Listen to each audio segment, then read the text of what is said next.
Hello YouTube. Today I'm going to be working to remove a non-working Moen Posi-Temp Shower Cartridge from my downstairs bathroom. This issue came up suddenly one day as I was finishing up in the shower. I ended up having to wrestle with the handle for several seconds before I was able to get it to a position that actually turned the water off. So the first thing I'll need to do is go down to my main water shutoff in my basement to turn all the water off to the house. After that, I went back upstairs to the bathroom that I was working in, just to let some of the water drain out of the nearest pipes.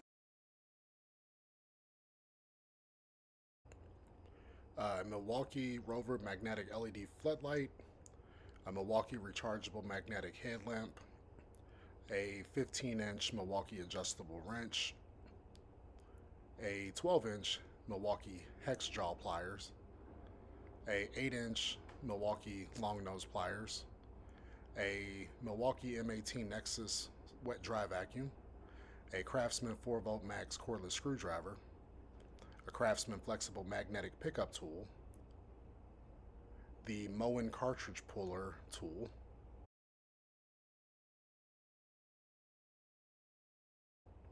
the part number that I'll be using today is model number 1222. There is also a model number 1225. Both of them are very similar, so you'll want to make sure to get the appropriate one for your specific shower. I'll also recommend picking up the Moen hot and cold cartridge clip set. This will help you out in the event you lose any of the clips.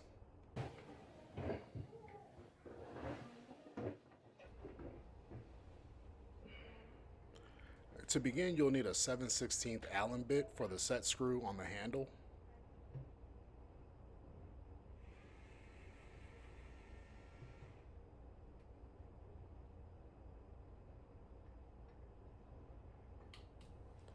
There's another small Phillips head screw that attaches to the handle adapter.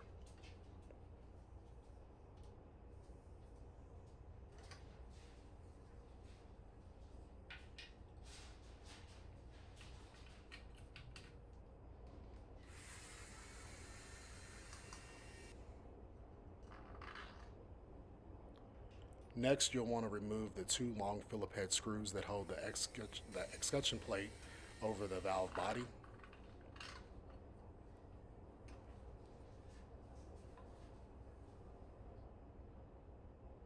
Once you have the handle and the escutcheon removed, you'll have a better view of the valve assembly gear. And once you pull the stop tube off the valve body, you want to go ahead and remove the small clip.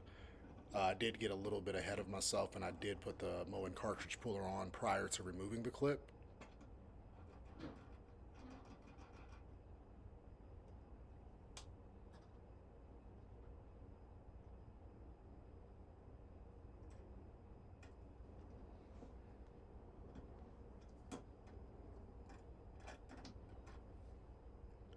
So keep that clip in mind because it does come back to kind of haunt me during the second half of the video.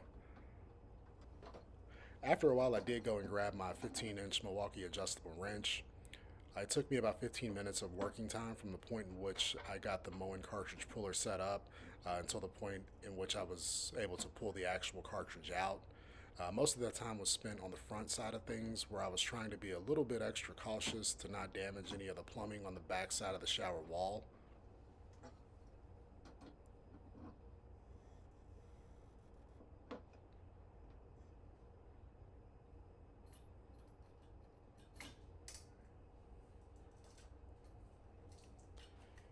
Here you'll see the cartridge starting to come out.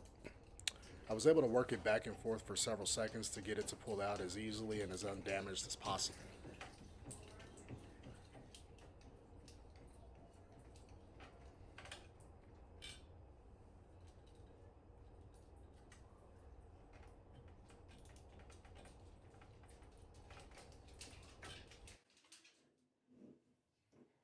Once the cartridge is out, you'll want to go ahead and clean any residual out of the valve body. I had a small piece of black rubber that was stuck in the back of the valve body, so I tried to get it out with my finger, but I found that my wet dry vac was the best and easiest option to get everything out.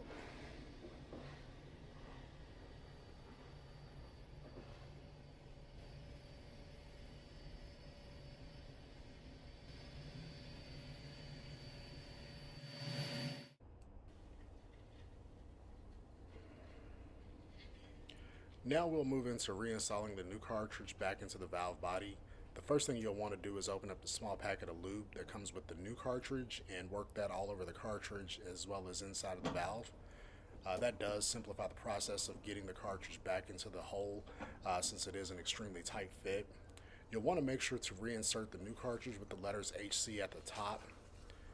As you'll see here, I got a little bit eager and I tried pushing it in with my hand, and it basically just kind of exploded all over the place.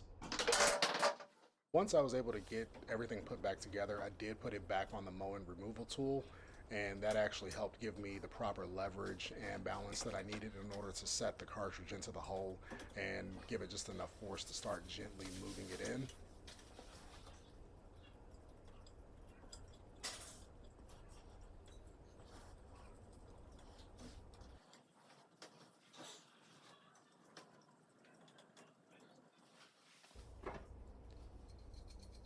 I did pull the 15-inch Milwaukee adjustable pliers back out, and I started to kind of tap at the cartridge a little bit.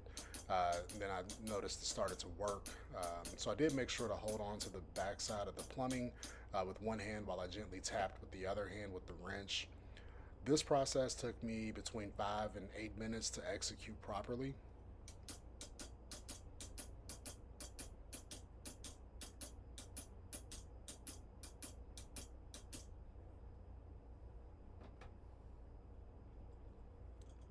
So then I was able to just kind of work it in by hand for the last little bit.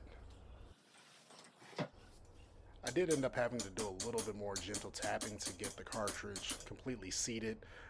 Getting the cartridge completely seated is an important step, as you'll see once you start to put the clip back in. That's something you'll see me struggle with here shortly.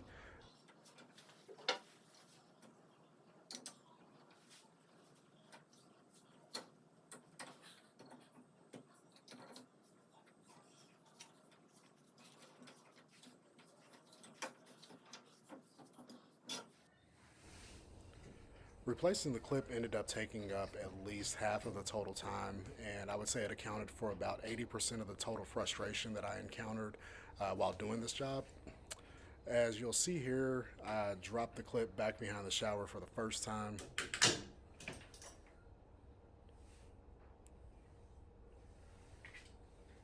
I was able to grab my CRAFTSMAN magnetic retrieval tool to get it out of there somewhat easily.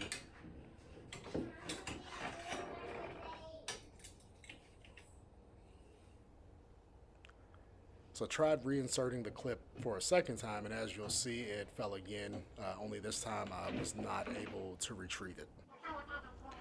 For a little less than $7, Home Depot does carry a 3-piece clip kit by Moen.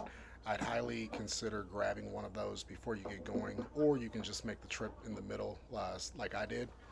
So I struggled for another 20 minutes or so before I could get the cartridge completely seated enough before I was able to get the clip reinserted on one side.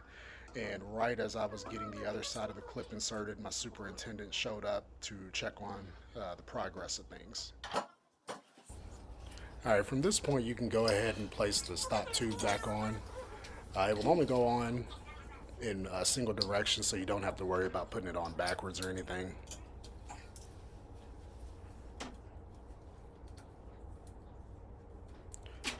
The 2-piece temperature limit stop goes in next, and once you get that placed, you can place the escutcheon back on.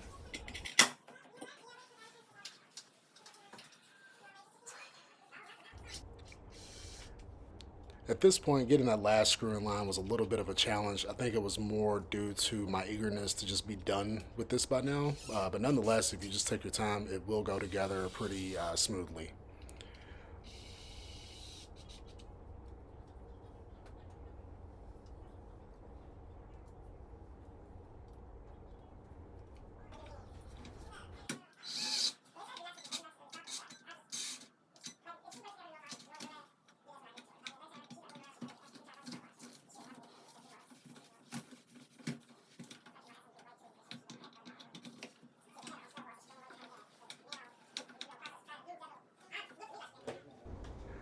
As you'll see here, I did end up putting the handle back on upside down again. That was not intentional.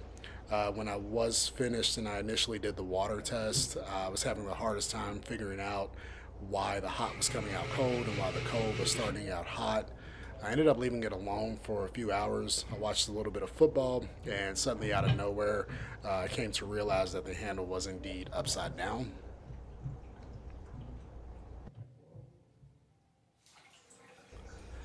Once I was able to get that part figured out, it was a done deal. As always, thank you for taking the time to watch today. If you found any value in this video, please tell me what it was in the comment section. And if you want to see more videos like this, please consider liking the video along with subscribing to the channel. Have a great one, and we'll see you on the next one.